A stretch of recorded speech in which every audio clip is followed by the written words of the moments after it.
boa noite! E aí, Edson? Tudo bem? Boa noite, Douglas. Boa noite, audiência do Happy Hour da Conduta. Hoje é dia. Já estamos em fevereiro. Hoje é dia Fevereiro. 5 de fevereiro. Então já tem só menos de 11 meses. Um brinde a fevereiro. Opa, saúde. Hoje eu estou de virtual aqui. Hoje o meu drink é virtual. Porque eu ainda tenho que trabalhar muito hoje, porque eu estou terminando o roteiro para o nosso vídeo da semana, que está sendo espetacular. Pois é, foi bom você ter falado isso. Cara, assim, gostei bastante da proposta que você trouxe para o último vídeo, que você falou do antifrágil. E aí, assim, pessoal, Sim. dá uma olhada, porque o vídeo está sensacional. Se você for procurar por antifrágil, talvez você não encontre. É o vídeo da resiliência, tá?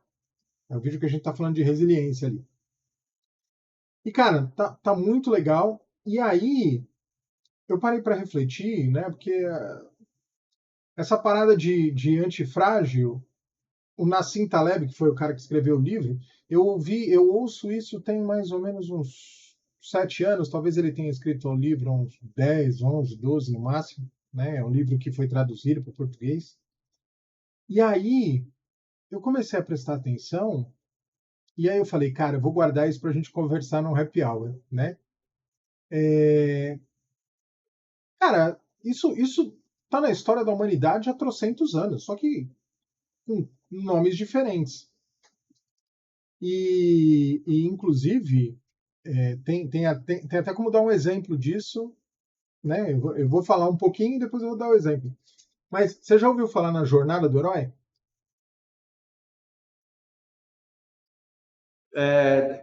Já ouvi falar. Tá bom, show. É até bom porque aí eu explico, né? Jornada do herói, ela foi desenhada. O pessoal utiliza a jornada do herói hoje para escrever história. A jornada do herói é um dos caminhos de storytelling para se escrever uma boa história, tá? E tem outros, uma série de outros, mas a jornada do herói é uma célebre clássica. E por quê? Porque um cara chamado Joseph Campbell, tá? Ele identificou um padrão nos mitos da humanidade, Hum. tá? E ele chamou de Jornada do Herói. Então você assiste, lê uma história, assiste um filme, lê um livro, né? E fala, cara, que história sensacional. Você vai ver, os elementos eles estão lá. E você fala, então é uma coisa repetitiva? Por que a jornada do herói é uma coisa que faz sentido? Porque no fim das contas, o Campbell ele começou a perceber que além disso estar em mitos antigos, gregos, romanos, celtas, nórdicos, judaicos, Vikings. vikings, né? Tá dentro disso tudo, mas porque de certa forma é a jornada do ser humano. E aí ele divide isso em 12 partes, tá? E eu tenho um livro aqui que é um livro interessante. Não vou dar spoiler desse livro, porque a gente vai falar desse livro depois. O spoiler não é para o público, né? Depois eu te mostro esse livro que você vai achar legal.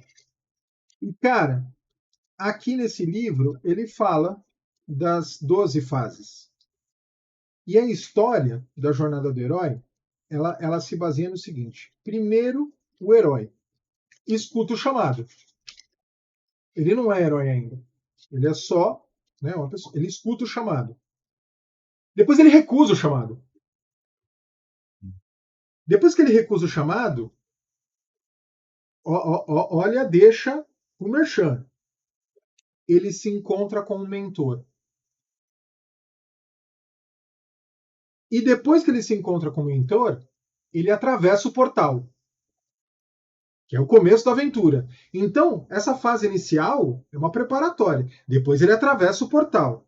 Depois que ele atravessa o portal, ele começa a enfrentar inimigos. No meio da jornada, ele encontra aliados. Depois, ele experimenta a provação, que é o chefão, que é o grande vilão. É o vetor de grande transformação do herói. Quando ele passa por isso, que ele resolveu aquele problema do chamado lá atrás, ele se prepara para o retorno. E no retorno, quando ele chega, ele descobre que o lugar de onde ele saiu já não é mais o mesmo, mas na realidade ele também não é mais o mesmo. Isso. E aí ele tem que vencer o desafio de onde ele partiu da jornada. Porque ali também tem um desafio. E depois que ele vence esse desafio, ele tem aqui está transformando-se para transformar, mas tem lugares que fala que ele detém o elixir. E a partir do momento que ele tem o elixir, ele é capaz de mudar a vida de todo mundo que está em volta dele do lugar onde ele saiu. E cara, presta atenção. Eu não sei se você vai lembrar, mas o Rei Leão, essa porra. O Gladiador é exatamente isso. Senhor dos Anéis, cuspido e escarrado. É E se você verdade. for mais para longe, cara, Ilíada, Odisseia, Beowulf, a mais recente, Game of Thrones. Só que no Game of Thrones eu acho legal porque cada personagem tem a sua própria jornada do herói. E aí eu acho que é a genialidade do R. Martin. Mas, cara, e o Antifrágil encaixa perfeitamente nisso. Por quê? Porque a jornada do herói é a nossa jornada, cara.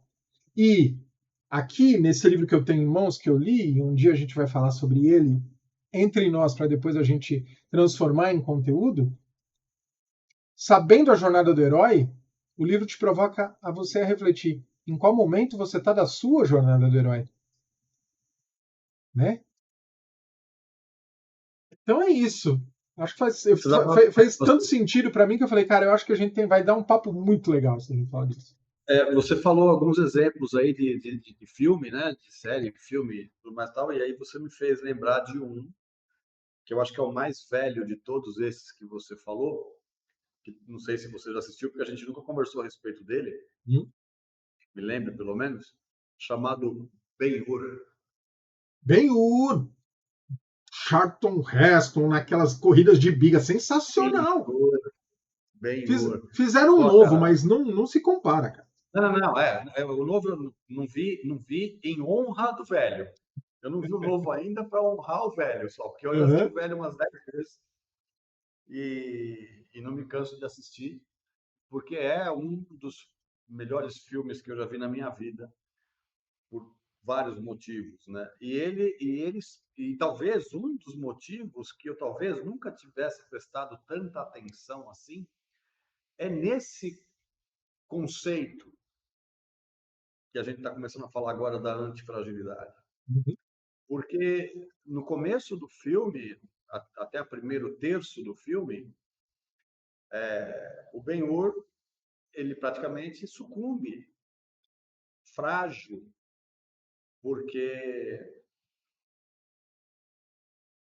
porque matam as pessoas dele, porque né, a irmã tá com lepra. Porra, é um filme muito intenso, muito denso. E o Ben-Hur, ele sucumbe, né? Judeu, perseguido, e por aí vai. E aí, né, aí o filme tem 4, 3 horas, É isso aí, ele é né? gigante. E você não percebe o tempo passar. Uhum. Para quem está interessado em assistir, pode assistir porque você não percebe. Tenha só tempo, porque não vale a pena parar na metade. Você não vai conseguir parar na metade, né? Mas essas quase 3 horas, eu acho que dá um pouco menos de 3 horas, passam muito rapidamente. E é um dos exemplos do que a antifragilidade nos faz refletir, mais especiais, por causa da fragilidade que ele, até um certo momento, se permite ter. E em alguns momentos também, depois, ao longo da história, né? E E, de repente, quando ele retorna, porque qual é o espírito da antifragilidade, né? É que você volta. E cada vez que você volta mais forte. Que é diferente, que é o que diferencia o conceito da resiliência. Uhum. Porque a resiliência ela tem um conceito bacana, bonito também, né? Que você toma porrada e você volta ao estado original, ao estado Você não natural, sucumbe. mesmo que com cicatrizes, Uhum. porque você se feriu, você se machucou, mas você volta, né? Mas volta menos forte, menos capaz de suportar uma segunda. Até porque, olha o que está passando na minha cabeça agora. Não sei se talvez você saiba disso, não sei. Você sabe que quando você tem uma cicatriz no corpo, Uhum. você não pode machucá-la novamente? Nunca ouvi Você não falar disso. sabia? Não. É, pouca gente sabe disso. Mas, por exemplo, se fiz um corte, cicatrizou e ficou aquela marca da cicatriz, Aqueloide. aquiloide, se eu ferir de novo naquela mesma região, ela não cicatriza novamente. Porque a pele perde um componente ali, não sei, é, que, que impede. Então, você é obrigado a fazer ali um tipo de cirurgia para dar um ponto. Enxertinho, um ponto. Aí né, o médico, o profissional, ele corta a pele onde está a cicatriz e tal. Então, ali você tem ali né, um puxão, alguma coisa parecida, porque a cicatriz não pode ser ferida novamente. Agora que você está falando, eu tô lembrando de uns fatos da vida que, pô, é verdade, eu já vi isso acontecer. Então, esse é o, Uhum. né? Porque de repente você tem uma cicatriz por força de uma experiência dura da vida, né? E você volta e vamos seguir, vida que segue, né? E aí você toma outra porrada igual, no mesmo lugar, e sangra no mesmo lugar. De repente você começa a se sentir menos resiliente, no caso, porque você não consegue mais voltar ao seu estado original. Você fica mais frágil ali, seja por medo, por outro tipo de sentimento, né? Seja por agindo com fuga, não, então eu vou fugir agora desse tipo de coisa, porque eu e etc, né? Enquanto que a antifragilidade, ela te forja para você ser capaz, cada vez mais capaz de resolver melhor, mais rapidamente, com maior e melhor qualidade aquela Você pode até aquele ponto. errar, mas você não erra na mesma coisa, você erra em outra coisa, porque aquela você aprendeu. Eu acho que você pode até errar relativamente, Hum, porque a antifragilidade ela não te permite mais errar naquilo. naquilo. Tem que ter, tem que ter uma outra abordagem, quer dizer, a porrada tem que vir para outro ângulo, porque aquele ângulo você está atento a ele. Você está autoprotegido daquele mesmo ângulo da primeira porrada, né? Você tá comentando, e eu quero fazer um exemplo rápido em relação a isso. Eu sei que você não acompanha, mas talvez você conheça os nomes: o Anderson Silva, o Vitor Belfort, e tem um outro lutador chamado Lyoto Machida. E Sim, conheço. teve uma luta entre o Anderson com o Vitor, luta clássica, que o Anderson foi lá e deu uma pesada na cara do Vitor e acabou a luta. E, cara, eu parei de acompanhar o UFC, mas tempos depois eu vi que o Lyoto lutou com ele, tipo, 4, 5 anos depois. E ele ganhou do Vitor do mesmo jeito, com o mesmo chute. O Vitor caiu igualzinho. Isso é resiliência.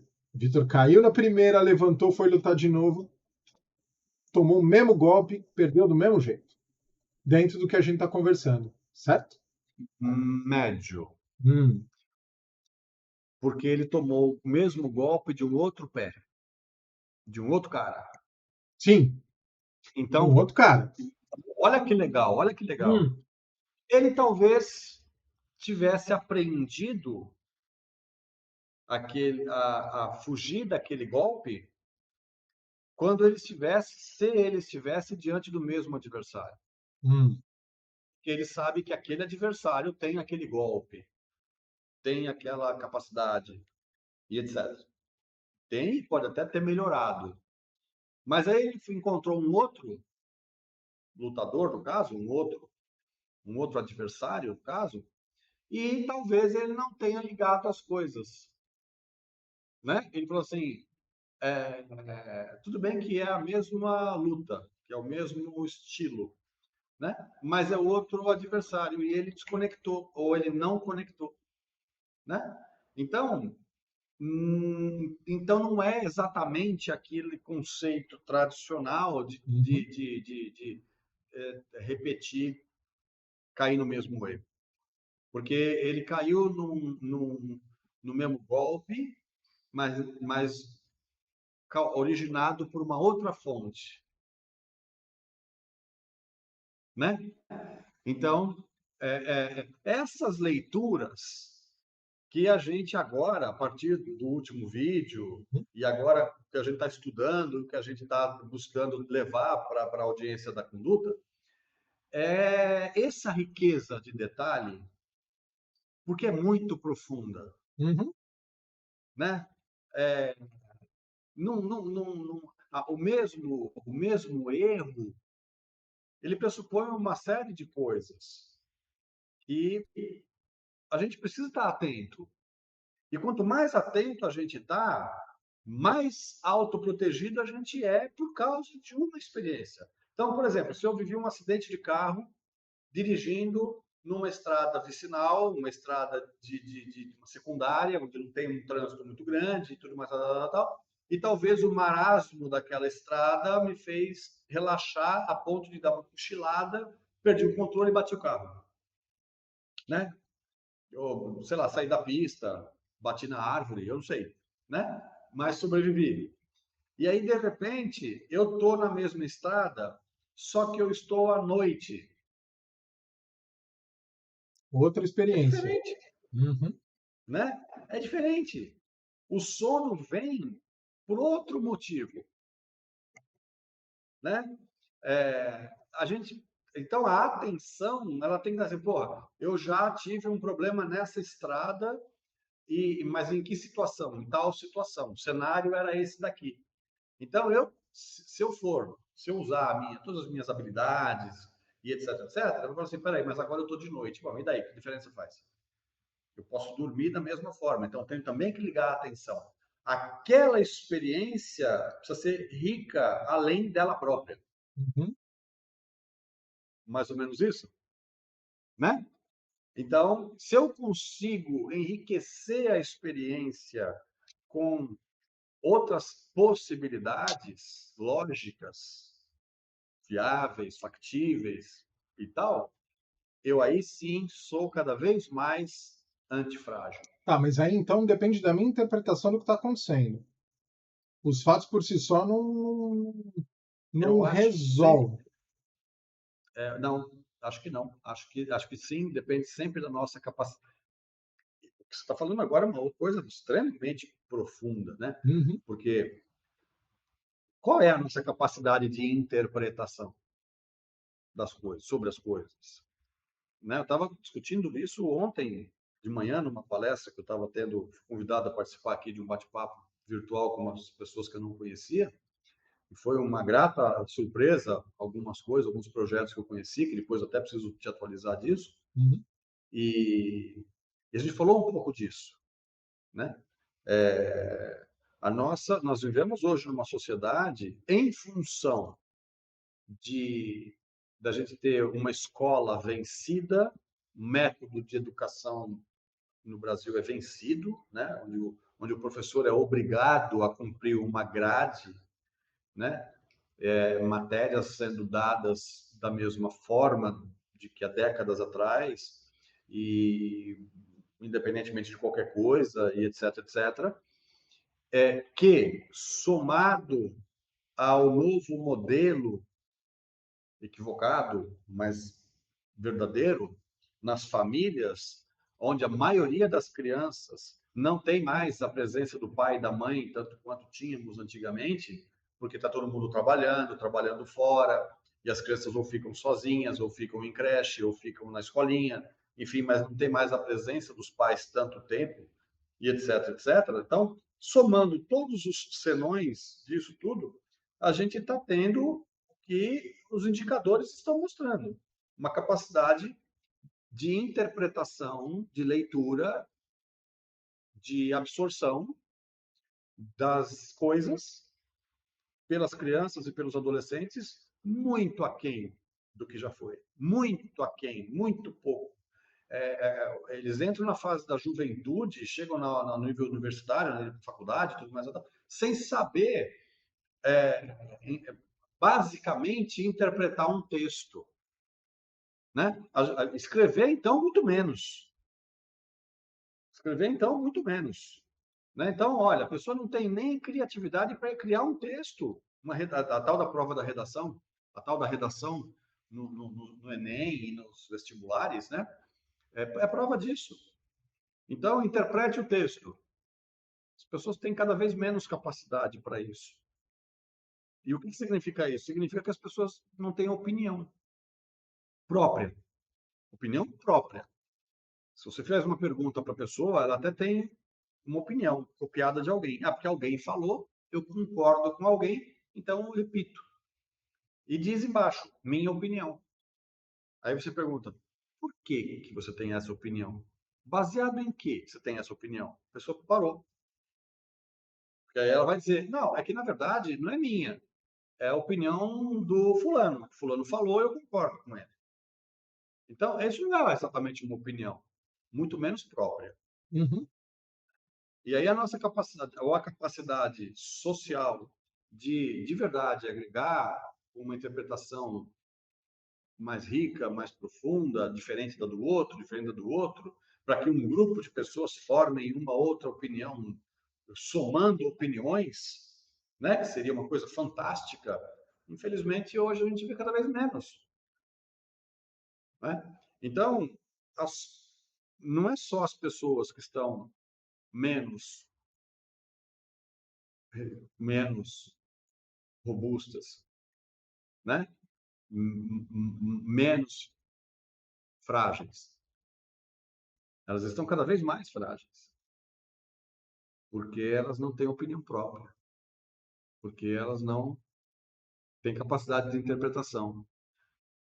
Eu falo muito, por exemplo, você vai no cinema com alguém assistir um filme no cinema, onde você é obrigado a não conversar durante o filme e prestar atenção, portanto, no Pelo amor filme, de Deus. pelo amor de Deus, né? Desliga o celular durante o filme, né? E presta atenção. Quando acaba o filme, é muito legal você olhar para a pessoa que assistiu com você e falar assim: qual é a parte que você mais gostou? O que você achou daquele momento em que aconteceu tal coisa? E aí a pessoa fala assim: ah, a parte que eu mais gostei foi aquela, que de repente coincide com a sua, que é o momento de um auge do filme, né? E aí ela fala o que que ela percebeu, o que que ela entendeu, o que que ela absorveu, o que que mexeu com ela. Você fala assim, nossa, eu não tinha visto isso por esse ângulo. É mesmo? Como que você viu? Aí a outra pessoa pega e fala com ela, nossa, mas eu não tinha visto isso por esse ângulo. Olha que coisa! Nós vimos juntos no mesmo momento, o mesmo filme, interpretamos de formas diferentes e trocamos, e agora tem uma opinião original em um, uma opinião original em outro e uma terceira opinião que é a somatória dos dois. E aí, quando você percebe, você ficou 1 hora e meia dentro do cinema assistindo o filme e você já está a outra 1 hora e meia pós-filme conversando com a pessoa que viu com você o filme, sobre o filme, enriquecendo aquilo que você viu, Virou trocando outra essa. experiência, né? O filme ganha outra experiência. Mas, Pois mas é. E aí, a- quando você vai falar do filme para as outras pessoas, de qual que você vai falar? você vai falar desse Né? último, que você Olha, viu e reviu e que é sensacional. olha que riqueza, né, de possibilidade quando você desenvolve, se permite pensar a respeito daquilo que você está vivenciando, mesmo que seja uma literatura ou um filme, não importa, né? Uma notícia, puxa, aconteceu tal coisa, né? É, vou polemizar um pouquinho, tá? Mas hoje eu vi um post, acho que no Instagram ou no LinkedIn, que são as duas redes que mais vejo, e, e alguém disse assim que os cientistas da faculdade, não sei de onde, acho que da Pensilvânia, lá nos Estados Unidos, estão apresentando para a sociedade motivos que explicam ou que provam que o aquecimento global ele tem muito menos causas no ser humano do que na própria natureza. Muito do que está acontecendo em termos de clima, essas transformações de clima e tudo mais, tem a ver com a própria natureza. E eles provam isso de formas científicas, através de testes e históricas. Porque eles trazem à tona a era do gelo, né? Onde não existiam poluentes, que, camada de ozônio e etc, etc. Né? E nós vivemos a era do gelo e outras coisas tão importantes quanto, a ponto de exterminar é, é, raças Raças de animais né? E uhum. etc, etc. Né? Então, eles estão pondo em debate essa questão, o quanto que de verdade as alterações climáticas estão. Bom, ok. Aí aparece um comentário de um gaúcho, que eu entendo perfeitamente a manifestação dele, porque o Rio Grande do Sul, todo mundo sabe, quer dizer, deveria saber, que o Rio Grande do Sul está sofrendo bastante nesses últimos meses aí, com chuvas muito fortes, com Ciclone, enchente, cara. né? Tá rolando ciclone lá. Eu tenho amigos lá que Ciclone, Santa falam. Porra, Catarina, não, o sul do Brasil está aí com essa coisa toda. E o comentário que esse rapaz faz então manda esses cientistas virem visitar o Rio Grande do Sul para eles verem o quanto que a gente está sofrendo aqui com isso. Então, eu, eu tento me colocar no lugar desse cara, que ele deve estar sofrendo bastante, não sei se direta ou indiretamente, né? Porque estão acontecendo problemas climáticos no Rio Grande do Sul, porque está notório, isso aí é fato, não tem o é que fato. questionar, Uhum. né? São fatos. Agora, será que ele está emocionado com a porrada que eles estão tomando, né? E aí a gente começa a remeter sobre a resiliência, a antifragilidade, porque a porrada que eles estão tomando estão fazendo com que muita árvore ali morra, ou quebre, ou caia, né? E outras vão voltar à normalidade, vão reconstruir tudo que está sendo destruído, e etc, etc, né? Mas a pergunta que ele deveria se fazer, na minha opinião, o que nós, humanos, é que estamos fazendo com as nossas estruturas para que a chuva que caia com maior volume não tenha para onde vazar, Ah, não pois tenha é. vazão, Uhum. né? Então a rede de esgotos entupida, asfalto que não que é impermeável, né? Enfim, tantas estruturas que fazem com que as águas das chuvas mais fortes não tenham para onde fugir. Isso não tem nada a ver com climatização, não tem nada a ver com o que os cientistas estão defendendo, com a história passada. Isso tem a ver com. E o lixo que entope o ralo, né? É coisa nossa, Sim. simplesmente isso. Então, quando você está emocionado, com dor, né? Você perde a capacidade de interpretação real sobre os fatos, natural do ser humano, natural nas raças dos animais, né? Então, você precisa melhorar, nós, né? A capacidade de interpretação diante de circunstâncias. Ué, Porque se você for para o Japão, só para completar, se aham. você for para o Japão no momento em que passa por lá um tsunami, ou que passa por lá um terremoto, e sei lá o que mais, né? Você vê, você não escuta notícias dos japoneses reclamando do clima. Você Não, vê os cara, outro japoneses dia eu vi, reconstruir aquilo que está destruído de uma melhor forma. o exemplo que você deu é sensacional. Outro dia eu vi, tipo assim, 10 anos, aqueles vídeos de 10 anos em um minuto. Cara, a quantidade de terremoto no Japão é um absurdo, cara. Um absurdo. E os caras estão lá, pô, baita tecnologia. Ninguém tá reclamando, não. Os caras estão trabalhando para fazer prédio mais resistente, né? É isso aí. Concordo Unidos, contigo. né? É, E a sociedade como um todo unida, estudando melhores tecnologias e melhores materiais, melhores, e implementando isso, chorando a perda de alguém que acabou morrendo, e etc, etc.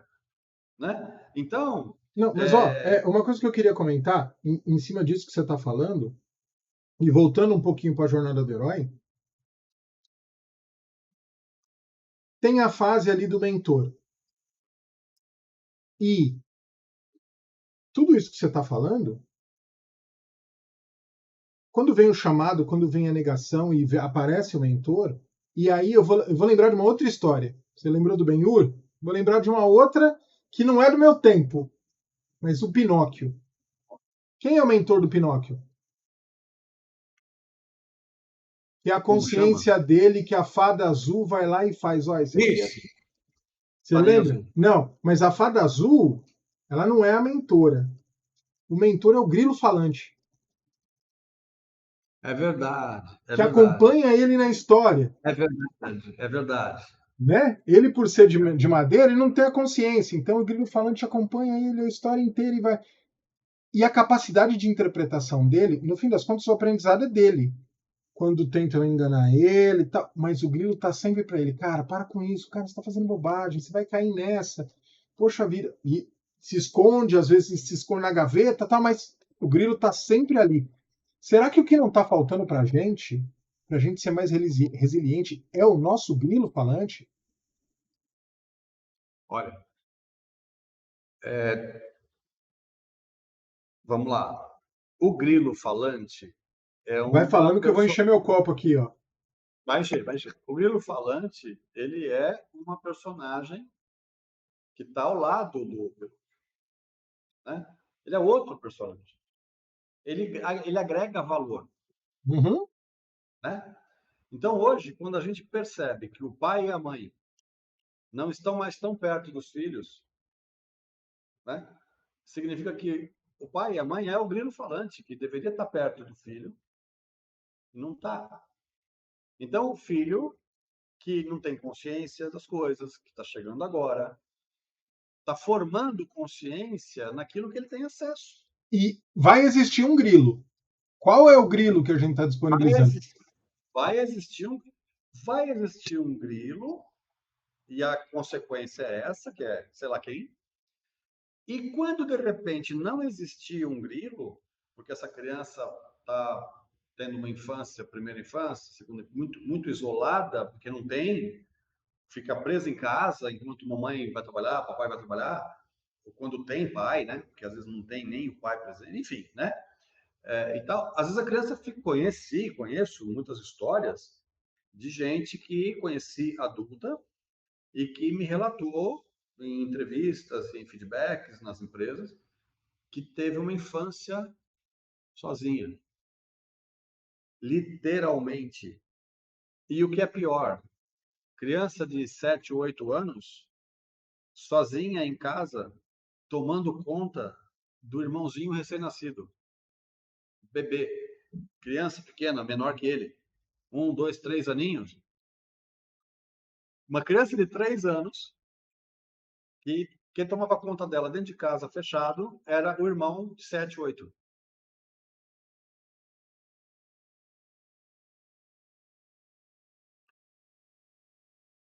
Esse é o nosso momento. Esse é o nosso mundo. Qual é a chance disso dar certo? Pois é.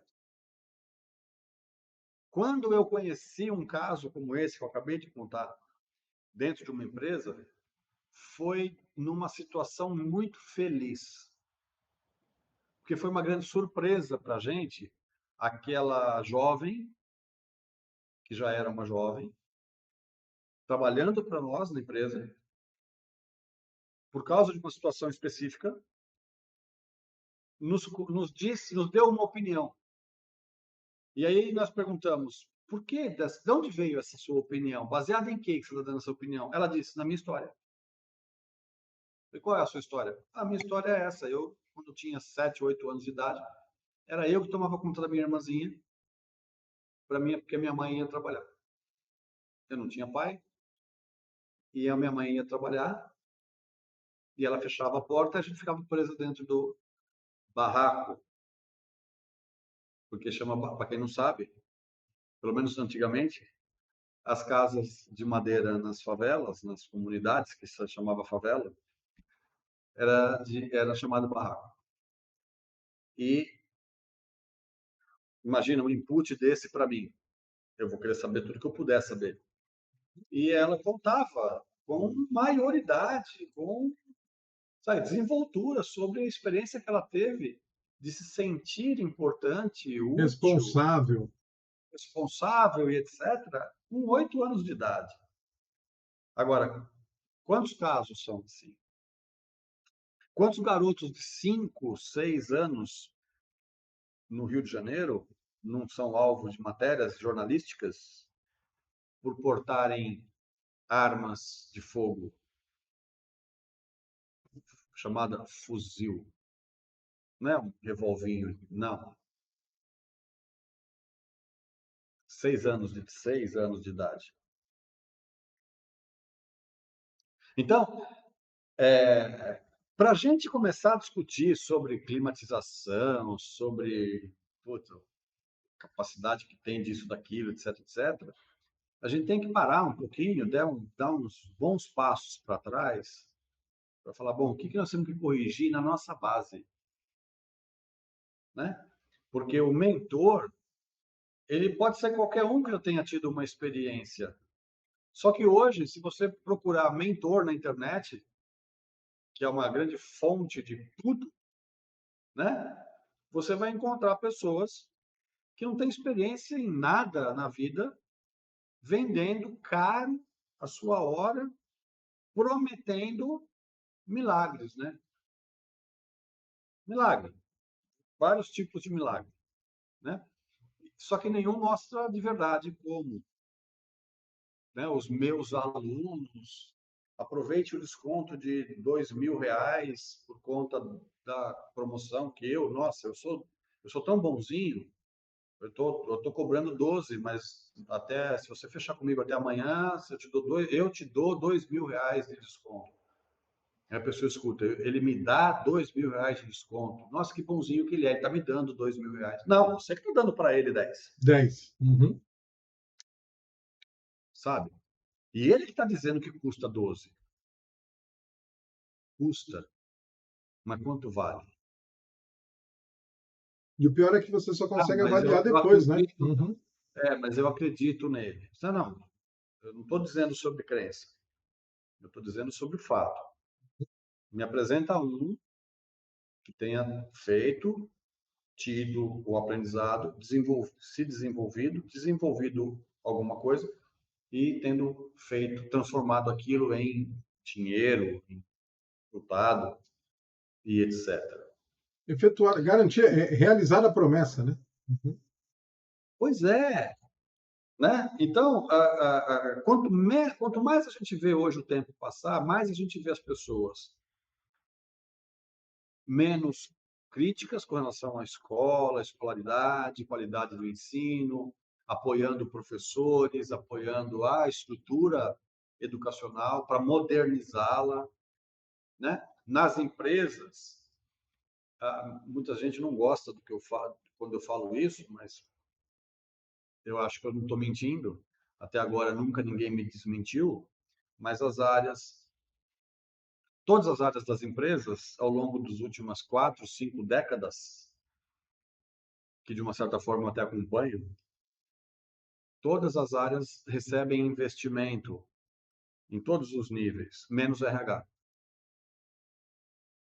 Menos RH. RH continua fazendo processos iguais que faziam na década de 70, quando eu comecei a trabalhar. Falo isso em vários vídeos na conduta. E ninguém me desmente. Né? Então, qual é o critério? Quais são os critérios? Avaliação técnica, de habilidades técnicas, não importa quem é a pessoa. Aí a pessoa é contratada e mostra no dia a dia quem ela é como pessoa, com a capacidade que ela tem de interpretação de um texto. Ué, bota um texto para ela interpretar durante a Na entrevista de seleção, largada, né, porra? antes Não, de largar, né? hoje em dia, cara, assim, você manda uma mensagem, ali tem o evento, o local, a data, a hora. Você termina de mandar, a pessoa te manda embaixo. Onde vai ser? Quando vai Que ser? hora vai ser? Vai ter online? É, Tá é, escrito! é, Porra! é. Cara, tudo isso, né? Então, as ferramentas mais ágeis, mais tecnológicas, que deveriam ser melhor utilizadas para garantir um fluxo mais eficiente das coisas, elas não são bem usadas por nós, né? Então, a gente aprende a usar atualmente as ferramentas na raça. Baixa o aplicativo, que ele é intuitivo. Intuitivo. A palavra aí, né? A tecnologia que trouxe, né? Intuitivo. Não, ele é intuitivo. Gente, intuição é outra história. Intuição é outra história. Um dia a gente fala de intuição, né? O Mas, termo em e inglês eu aí, acho que cabe mais. Eles chamam do aplicativo de user-friendly. Amigável seria em português. amigável, amigável. Como se ele fosse teu amigo, né? É, tá Então, te por quê? ajudando, Edson. Ele está te ajudando. Aí você descobre que você está usando ele mal porque você abrevia palavras, você economiza, você escreve a língua portuguesa, que é a língua mais informação para você que está assistindo a gente aqui em algum momento na história. Língua portuguesa, que todo mundo reclama e critica porque é muito difícil, nossa, muita conjugação de verbo, é muito, é a língua mais rica que tem no planeta. Por isso que ela é difícil, porque ela é rica, ok? E se ela é rica, ela é a mais perfeita que se tem para usar em comunicação. Só que quantas pessoas sabem falar a língua portuguesa, de fato? Não precisa saber o nome. Ah, esse verbo está conjugado no Isso é pretérito. uma ênclise, isso é uma mesóclise. Isso. Não, não me interessa o nome, desde que saiba usar. Então, você sabe usar o WhatsApp? Claro que eu sei. É? Então, se eu te mandar uma mensagem, você tem. Em quantos segundos você me responde o que você interpretou? Com assertividade. Ou seja, eu escrevo a parte, dobro, escrevo fisicamente, dobro um papelzinho e guardo no cofre. Te mando uma mensagem sobre aquilo. Quero que você interprete, tem que ser igual à minha interpretação, que foi a original. Qual é a chance de você acertar?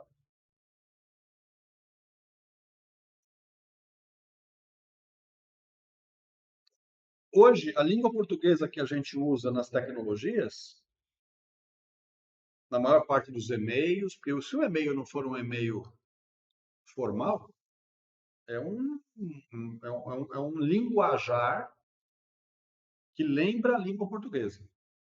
O WhatsApp nem se fala, nem se fala, né? Porque a gente criou formas de abreviação para usar o WhatsApp, né?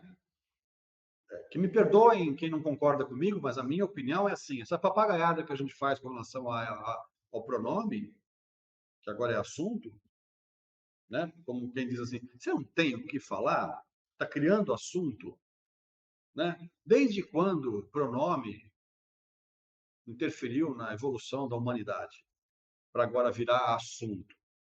Falta do que fazer, na verdade. Ponto. Tem Verbo tanta coisa para a gente substantivo é tão resolver. mais importante, porra. Pois é, né? Então, se você não sabe nem usar o certo, você não vai querer inventar, enfim, né? Então, a nossa capacidade de interpretação faz com que mais dificuldades e problemas surjam. Agora, como é que você melhora isso? Estuda,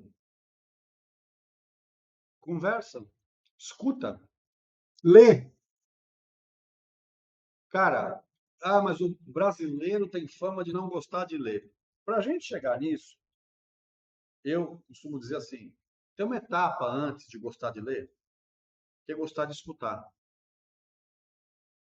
Porque a gente tem uma dificuldade muito grande de escutar. Como a gente não é surdo, então a gente ouve, pela natureza do equipamento físico. Agora, escutar, que é fazer com que aquilo que você ouviu vá para o teu cérebro, seja interpretado, vá para o teu coração, onde tem a inteligência emocional que lida com os teus sentimentos. Enriquece aquela informação que chegou com o sentimento. Depois esses dois caras conversam e você chega a uma conclusão. E aí você expressa ou embora. Isto tudo é interpretação. Mas se você não escutar a mensagem que está chegando no teu ouvido com atenção, de verdade, escutar até o fim o que o outro está falando, né? Você não vai ser capaz de entender o que de verdade ele falou, muito menos de emocionar. Eu acho que isso tudo faz sentido, porque nunca, até hoje, nunca ninguém questionou essa minha forma de expressar o que é uma interpretação. Então, mas é que eu não gosto de ler. Não precisa ler. Presta atenção no que o cara está falando. Assiste um filme e escuta o que o ator está falando. Mas está em inglês. Dubla. Lê a legenda. Eu não sei, presta atenção na informação que está chegando para dentro de você, porque você, de uma certa forma, está lendo. E aí, aos poucos, você vai treinando ler de fato. E aí você vai começar a perceber que você, em cada parágrafo que leu, pode ter aprendido uma palavra nova. Nossa, que palavra legal, acho que eu vou incorporar no meu vocabulário. Isso é automático, não é, né? Você não é um computador para alguém digitar e dar enter. Não, já está entrando para dentro de você. Daqui a pouco você repetiu aquela palavra e você se sente até diferenciado, porque você falou uma palavra que você escutou alguém falar, É ou assim leu, que começa. e aprendeu, e assim começa. E daqui a pouco você está causando positivamente na sua rede de relacionamentos, virtual e real. E aí você vai participar de uma entrevista de emprego e você encanta o teu entrevistador, porque você tem uma capacidade de argumentar, de explicar, de dar uma opinião, de formatar uma opinião. E opinião é só opinião, porque alguém pode ter uma opinião melhor do que a sua, e aí você fala, puxa, você tem razão. E você melhora a sua opinião naquele ponto, naquele aspecto. E isso tudo te faz aprender as coisas. E quando a gente aprende, a gente desvia mais agilmente das porradas que vêm. E quando a gente acaba tomando uma porrada, a gente volta, sente o golpe, né?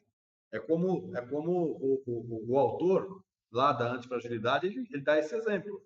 O pugilismo, né? Boxe, luta de boxe, ela é um grande exemplo, fácil exemplo de entender a antifragilidade. Por quê? Porque a capacidade que um pugilista tem de assimilar o golpe, como eles chamam, né? Assimilou, tomou porrada, mas não caiu, né? Não Bom é e só não caiu, né? Continuou, pode até ter caído, né? Mas levanta e volta. levanta e continua apto, né? E se você voltar com o peito aberto de novo, você vai tomar outra Outro. porrada. Aí você já tá sensível, já está cansado, tomou outra igual, você vai acabar não conseguindo voltar. Agora, se você tomou uma, voltou e já processou aquela informação, você vai começar a desviar daquele golpe que o outro adversário está acostumado a dar. O mesmo ângulo, a mesma forma, do mesmo lado, e etc. E aí você começa a se esquivar daquilo tudo e Você analisar. presta Então, atenção que a hora que o golpe vem, antes disso ele põe o pé para trás. Você vê ele pondo o pé para trás, você já, opa, vai vir. Uhum, pronto. Né? Então, aí você está mostrando o quão antifrágil você está sendo. uhum. Porque você aprendeu. Então, a resiliência que sugere que você volte para a posição original cada vez que você toma uma porrada, né? Sugere aquilo que nós falamos no vídeo anterior. Sugere teimosia. Você está teimando que você vai resistir todos os mesmos golpes que você está tomando da vida, daquela outra pessoa, daquela empresa, daquela situação, e etc, etc. Né? Ok, se você quer acreditar nisso, Papai Noel talvez exista. Vai cair de Né? novo. Agora, se você aprende com isso, você não vai mais tomar aquele golpe mais. Você pode tomar outro, mas aquele não. Por quê? Porque você aprendeu e você se esquiva. Então você se tornou inteligente, que é o princípio da antifragilidade, que eu acho muito, muito,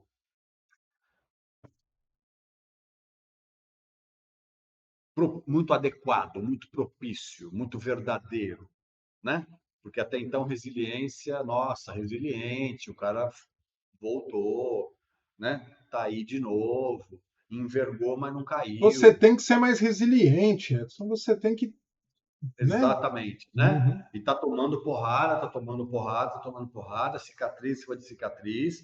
Daqui a pouco está todo deformado, mas você tá ali, né? Então, não tem. Aí você não desenvolve estratégia, você não desenvolve planejamento, você não estuda, você não presta atenção, você não escuta, você não articula, você não faz conversar, os teus sensores íntimos não se falam. Aí você fala, puxa, não, eu concordo com a opinião do fulano, é meu ídolo, concordo com. Não, você viu você viu a mensagem que o Ayrton Senna deixava? Pois, nossa, um mega campeão, um ícone, um exemplo, sem dúvida. Sem dúvida, não questiono nenhum. Não só ele, mas ele é um exemplo, né? Disso tudo, tudo mais, tal, etc, etc. Ele copiou de quem? Ou será que ele conseguia fazer tudo aquilo porque ele estudava, treinava, treinava, estudava, né? Incansavelmente. E aí, quando você faz isso, você vai melhorando a sua capacidade de um modo mais amplo, e aí você é capaz até de ensinar os outros, como o Ayrton fazia. Por isso é que ele era encantador, apesar de ser arrogante, apesar de ser um cara não muito simpático, né? E Muitas etc. vezes ele era um FDP. Você ouve as histórias e fala, Pois é, caraca, pois cara. é, Mas era o pois é, Ayrton. pois é. Então, assim como ele, vários outros são exemplos nesse sentido, né? Teu pai e tua mãe, sabe? Um professor. Quem nunca se apaixonou por um professor, não pela beleza dele, porque ela é gostosa ou gostosão, não, porque ele era encantador como alguém que conhecia aquele assunto, né? E sabia dar uma aula, encantava a classe, porque ele tinha um estilo, um jeito, e etc, etc. Contei ontem isso para aquelas pessoas que eu conheci, que eu contei, para você que eu até o cursinho, eu não conseguia aprender história. Eu não gostava de aprender história. Por algum motivo, não sei. Hoje eu sou apaixonado por história, mas eu não gostava de aprender história. Até o cursinho. No cursinho, primeira aula de história do Brasil que eu tive, eu estava broxado. Agora vai ser a primeira aula de história. Ai, que saco, né? Entra no palco, né? Porque o cursinho era uma sala gigantesca. Tinha um tablado, né? Um palco. O professor subia para poder enxergar o fundo da sala, né? E ele subiu, Ele entrou na sala, subiu no palco, tocando samba numa caixinha de fósforo, cantando um episódio da história do Brasil. Cabral descobriu o Brasil, não sei o quê, papapi, papapá, tocando um sambinha. Aí, quando ele subiu no tablado, dançando passinhos de samba, tocando carioca. Ele parecia um carioca, né? Ali na caixa de... Cara, eu aprendi em um ano de cursinho o que tentaram me ensinar durante N anos na escola, desde sei lá quando que tem história na grade, né, do ginásio, enfim. Porque eu não aprendi em vários anos, eu aprendi em um único ano com aquele cara dando história do Brasil. Por quê? Porque ele era encantador, porque ele tinha uma técnica que ele não aprendeu em nenhuma escola. De repente, aquilo era dele. Ou ele teve aquele exemplo em algum professor dele e ele copiou pelo sucesso. Ele não tem nenhum problema com relação a isso. Né? Mas ele conseguiu o objetivo dele, que era formar, né, instruir, ensinar a matéria dele para aquele monte de alunos. Até porque o que a gente está falando agora é isso, a gente está perdendo a capacidade de perceber a essência das coisas, né? Porque Isso. aprender, né, não é aprender que aquela, eu ouvi uma piadinha, né? Conto ou não conto? Deixa eu pensar aqui rapidinho. Eu aprendi uma piadinha. Eu vou usar personagens antigos para não polemizar muito, Tá. né? Ah, não sei se eu vou conseguir. Não, pô, deixa. Depois eu vou contar para vocês. Se ficar muito ruim, eu corto também. Mas essa porra sou eu. Fala que chegou o Lula, foi visitar deixa eu ver, o Biden, né? E aí o Biden chegou assim para ele e falou: Olha, isso aqui é uma questão de lógica, Lula. Aí, Lula, lógica? Como assim lógica? A lógica. Lógica é uma coisa que. Ó, eu vou te dar um exemplo. Tá? Quem é o filho do meu pai que não é meu irmão? Aí o Lula interessado, assim. Óbvio, sou eu. Aí o Lula, incrível, fantástico. Né? Aí ele volta, chega pro Alckmin e fala: Alckmin, a gente precisa trabalhar mais com lógica. Aí ele chega, o Alckmin, lógica? Como assim lógica? É lógica, quer ver? Eu vou fazer com você. Alckmin, quem é o filho do meu pai que não sou eu? Aí o Alckmin, eu não vou deixar ele me enganar, pô, o cara não tem nem uma faculdade, eu sou formado. Aí ele vai e liga pro, sei lá, pro Zé Dirceu. Aí o Zé Dirceu olha ele e fala: Zé Dirceu, quem é o filho do meu pai que não sou eu? É o Zé Dirceu. Porra. Isso é óbvio, né, Alckmin? Filho do meu pai que não sou eu. Que não é meu irmão, sou eu. Aí ele chega pro Lula: Já sei, Lula. Quem é o filho do meu pai que não sou eu? Aí o Lula: Quem é? Ele: É o Zé Dirceu. Ele: Não, seu burro, é o Biden.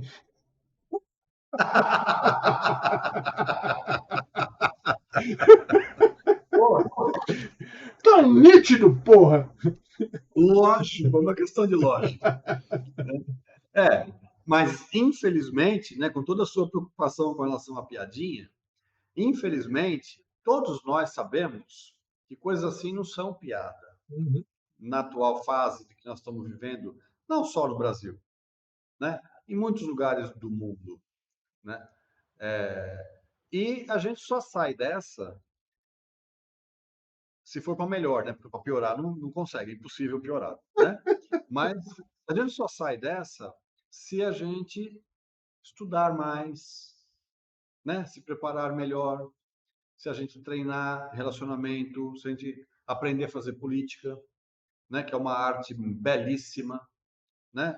Nos países em que nós temos exemplos de boas políticas e bons políticos, a gente vê como é bonito, né? Representar o povo A gente precisa e falar um dia etc, sobre etc. política em vídeo, cara. Eu acho que faz sentido falar sobre essa Faz, sem essência de dúvida, política. né?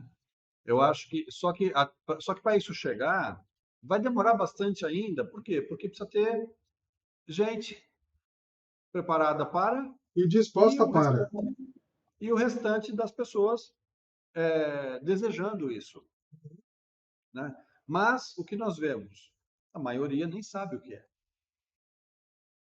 Não estuda, não pesquisa, não treina, não conversa, não escuta, né? Se você tem uma opinião diferente da minha, você tem. Não, então não vou nem falar, porque senão a gente vai brigar. Poxa, como assim você não vai falar a Pelo sua amor de opinião? Deus, me dá uma opinião diferente, adoro. Bom, me dá a sua, me conta qual é a sua opinião. De repente eu melhoro a minha, ou de repente você aprende com a minha. Não sei, né?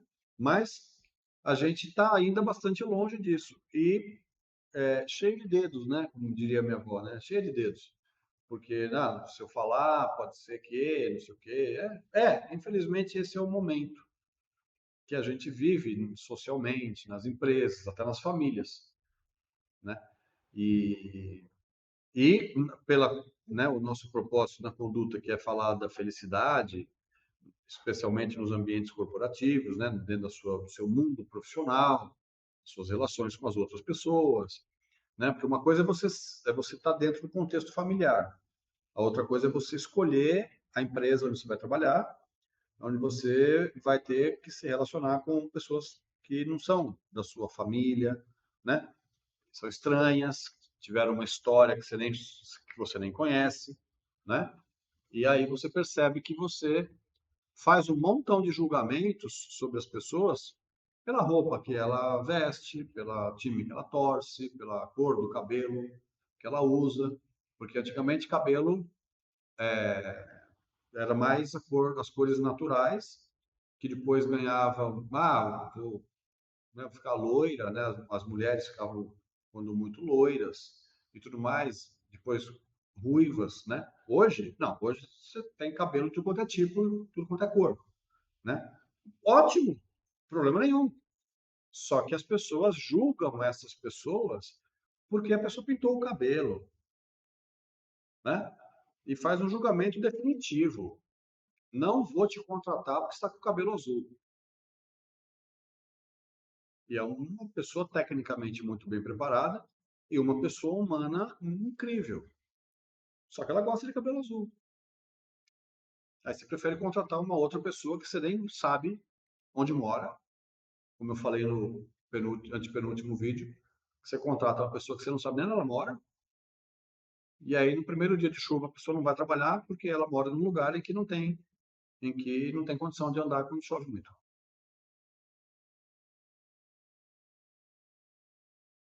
né?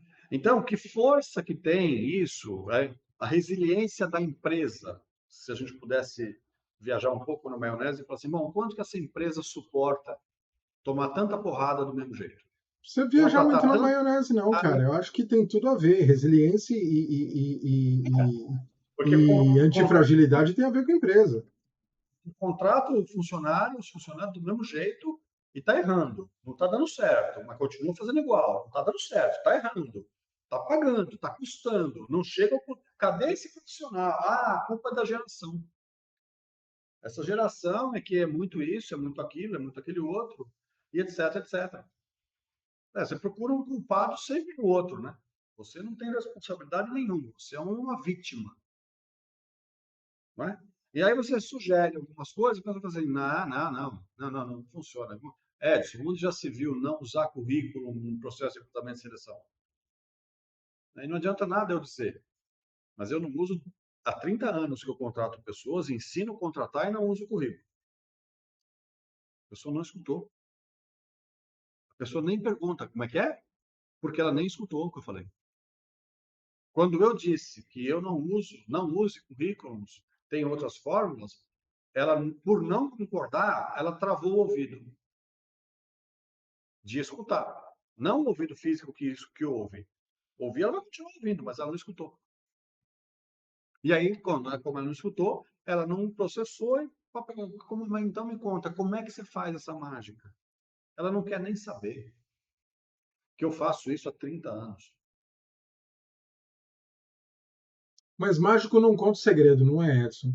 E como a gente já está há 1h05 falando e já acabou o meu copo de vinho, e eu Você não tenho tomou, não mais é vinho, copo. Isso não é um copo, isso é uma você tem razão. taça. Mas É, só não, eu não tenho. chame uma, Ó, nunca ó, chame uma ó, taça de copo, ó, porque ela ó. fica muito triste com você. Eu tenho, você não tem. Uma taça. O meu copo de vinho. Mas é isso. Deus, que Deus te perdoe. Ele vai. Ele vai porque ele perdoa todo mundo Aqui que ele está perdoa, disposto. mas Deus Que ele perdoa. tá, todo mundo que está disposto a melhorar, ele perdoa. E eu estou disposto. Então melhore, por favor. Nunca mais faça isso que você acabou Sim, de fazer. senhor. E eu não quero ir embora sem contar o meu poema, a minha O seu poesia. poema. Eu Vamos falei, terminar. falei de Jornada do Herói e eu trouxe uma poesia de Jornada do Herói, né? Então tá aqui, Cantares da Jornada Épica. Olha que coisa linda. Na senda do herói um caminho se revela. Desafio o destino, uma busca singela. Partida ousada, coragem no peito, no coração um chamado, um feito. Primeiro chamado a aventura ressoa, um convite ao desconhecido ecoa. O herói hesita, mas chama acende. Na jornada, seu destino se estende. Encontros e desafios pelo caminho, amizades, inimigos no adivinho. Atravessa o limiar, transcende o ordinário. No ventre da caverna, enfrenta o necessário. A descida aos abismos, a prova é intensa. O herói persiste com fé e crença. Renascimento, como a fênix a voar.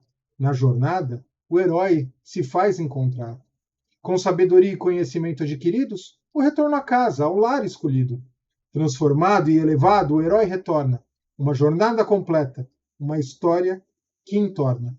Assim, na epopeia da vida se trilhar, cada um é o herói do seu próprio caminhar. Com coragem e amor, a jornada se faz bela, a poesia da vida, a epopeia que revela.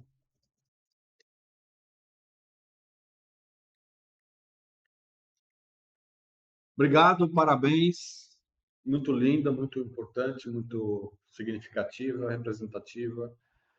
É um prazer, é um prazer ter essa oportunidade que a gente tem aqui, que a gente criou.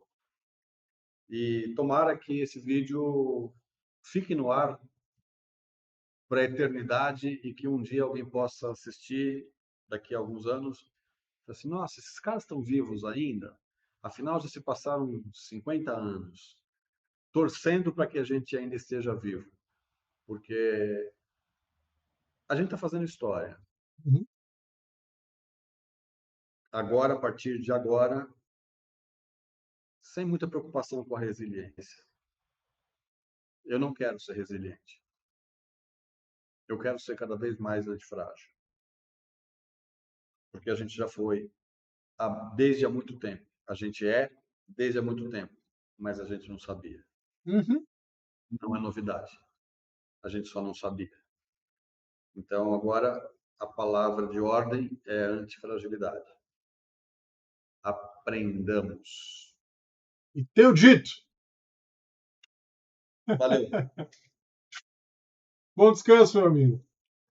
Você também. Até a próxima. Até Até a segunda. próxima, até segunda. Tchau, tchau.